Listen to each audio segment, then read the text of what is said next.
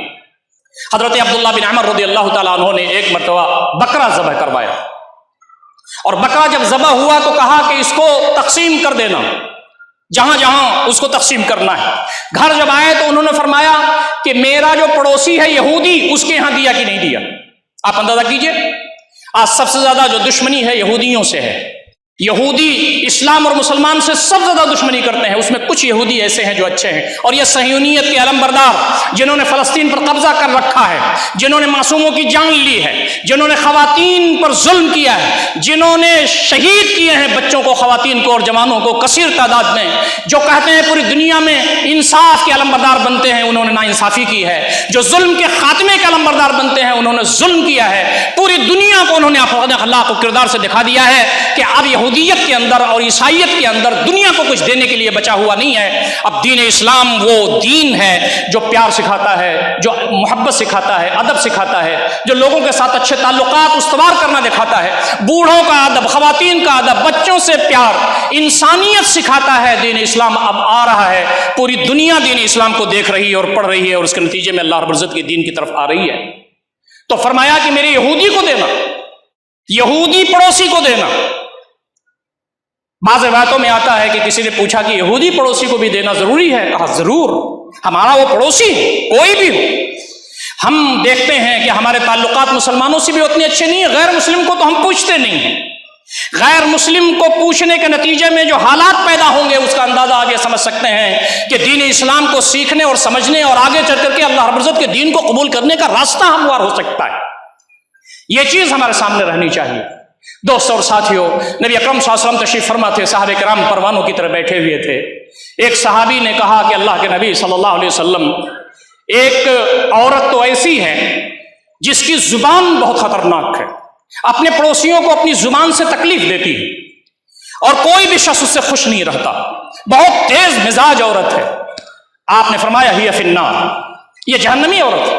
حالانکہ وہ عورت مسلمان تھی، اس کی زبان سے اس کے پڑوسی تکلیف برداشت کرتے تھے، اس کے پڑوسی خوش نہیں رہتے تھے۔ بعض روایتوں میں آتا ہے کہ وہیں تذکرہ ہوا، بعض میں یہ ہے کہ دوسرے موقع پر ایک عورت کا تذکرہ ہوا کہ اللہ کے نبی صلی اللہ علیہ وسلم وہ صوامہ قوامہ تو نہیں ہے، تہجد تو نہیں پڑھتی، نفلی روزے تو نہیں رکھتی، جو فرض روزے ہیں، فرض نمازیں وہی پڑھتی ہے، لیکن اس کے پڑوسی بہت خوش رہتے ہیں۔ جب وہ سالن بناتی ہے تو پانی زیادہ کر دیتی ہے، ہدیے دیتی ہے، تحفے دیتی ہے، اور اپنے پڑوس میں جا کر کے لوگوں کی خبرگیری کرتی ہے، دکھ اور سکھ میں شرکت کرتی ہے۔ تو نبی اکرم صلی اللہ علیہ وسلم نے فرمایا ہی فی الجنہ، یہ عورت جنتی عورت ہے۔ ہماری خواتین یہاں کثیر تعداد میں رہتی ہیں جمعہ کے خطبے میں، یہ پیغام ان تک بھی پہنچتا ہے. صحیح مانیے تو پڑوسیوں کے ساتھ اچھے تعلقات میں جو کردار ہے وہ 70% ہماری خواتین کا ہے، مرد کا 30% ہے، دونوں ہیں. لیکن اگر خواتین یہ طے کر لیں کہ ہمارے اطراف میں خواتین کے ساتھ ہمارے تعلقات اچھے ہوں گے، ہم جب کھانا پکائیں گے تو ہدیہ دے دیں گے، کوئی بیمار ہوگا تو فوراً عیادت کے لیے چلے جائیں گے، کسی کے ہاں ڈلیوری کیس ہوگا تو اس کی ہمدردی کے لیے پہنچیں گے، کوئی مسئلہ ہوگا دکھ سکھ کا تو اس میں ہم شرکت کریں گے. ابھی دیکھیے حالات ہمارے کیسے بدل جاتے ہیں. یہ وہ کام ہے جو ہمیں کرنے کا ہے، اور یہ وہ کام ہے جس کی تعلیمات ہمیں دی. یہاں تک کہ دین اسلام نے حق شفاء عطا فرما دیا ہے پڑوسی کو. حق شفاء یہ ہے کہ اگر آپ اپنا گھر بیچ رہے ہیں تو اپنے پڑوسی سے پہلے پوچھئے کہ حضرت میں چاہتا ہوں کہ آپ لے لیں، آپ کا گھر کشادہ ہو جائے یا آپ کی آمدنی بڑھنے کا ذریعہ ہو جائے. کانوں کان لوگوں کو خبر نہیں ہوتی کہ یہ ہمارا پڑوسی بیچ کر کے کب نکل گیا. دین اسلام نے کہا کہ تمہارا پڑوسی جو موجود ہے، گھر بیچ رہے ہو تو بتاؤ. تمہاری زمین اگر کہیں ہے کسی کے پڑوس میں تو اس پڑوسی سے کہو کہ بھائی صاحب میں یہ زمین بیچنا چاہتا ہوں، پہلے میں نے کہا کہ آپ سے پوچھ لوں، آپ کو لینا ہے تو آپ لیجئے، میں اس میں 1000-2000 کم کر دوں گا. اس سے آدمی کو ثواب ملتا ہے، اس کے درجات بلند ہوتے ہیں، اللہ رب العزت کے ہاں اس کا رتبہ بلند ہوتا ہے. یہ دین کی وہ تعلیمات ہیں کہ اگر عام مسلمان اپنانے لگیں اور غیر مسلم بھائیوں تک یہ پہنچے تو دین سراپا رحمت ہے، اس کی عظمت، اس کی بلندی سارے لوگوں تک پہنچے گی. اس کو کرنے کی ضرورت ہے اور اس کو برت کر کے دکھانے کی ضرورت ہے. نبی اکرم صلی اللہ علیہ وسلم نے پڑوسی کو تکلیف دینے کے بارے میں سخت وعید فرمائی ہے. آپ نے فرمایا من کان یؤمن باللہ والیوم الآخر فلا یؤذ جارہ، جو شخص اللہ پر ایمان رکھتا ہے اور آخرت پر ایمان رکھتا ہے وہ اپنے پڑوسی کو تکلیف نہ دے، کسی طرح کی کوئی تکلیف. تکلیف کی بہت ساری شکلیں ہو سکتی ہیں. آپ کوڑا ڈال دیں اپنے پڑوسی کے سامنے، آپ زور زور سے باتیں کریں اپنے گھروں کے اندر کہ پڑوسی کو تکلیف ہو، آپ گالم گلوچ کریں، آپ برا بھلا کہیں اپنے پڑوسی کو، آپ اپنے پڑوسی کے سامنے گاڑی پارک کر دیں، آپ کوئی ایسی حرکت کریں جس سے آپ کے پڑوسی کو تکلیف ہوتی ہو. یہ ساری چیزیں ہیں جو پڑوسی تکلیف دینے کے مترادف ہیں. پڑوسی کے ساتھ اچھے تعلقات بنانے کا طریقہ یہ ہے کہ اس کے ساتھ مل کے رہیے، اس کے دکھ درد میں شریک ہوئیے، اس لیے کہ ایمان کے حصہ ہے، قیامت کے دن اس کے بارے میں پوچھا جانے والا ہے.